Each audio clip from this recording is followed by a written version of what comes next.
Asia cup খেলতে ভারতে বাংলাদেশ দল। এশিয়া কাপ খেলতে আজ ভারতে পা রেখেছেন বাংলাদেশ হকি দল। কলকাতা থেকে রাত টুর্নামেন্টের মূল ভেন্যু বিহারে রাজগীর পিছনের কথা তাদের।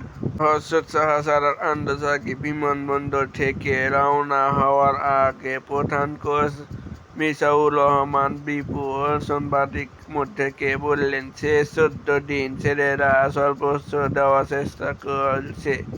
আমি বিশ্বাস করি তারা নিজেদের সামর্থ্য অনুসারে খেলতে পারলে ভালো কিছু উপহার দিতে পারে। 29 আগস্ট শুরু হবে এশিয়া কাপ। বি গ্রুপে বাংলাদেশ প্রতিপক্ষ মালয়েশিয়া, দক্ষিণ কোরিয়া ও চাইনিজ তাইপে। দুই গ্রুপে সেরা দুই দল খেলবে সুপার ফোরে।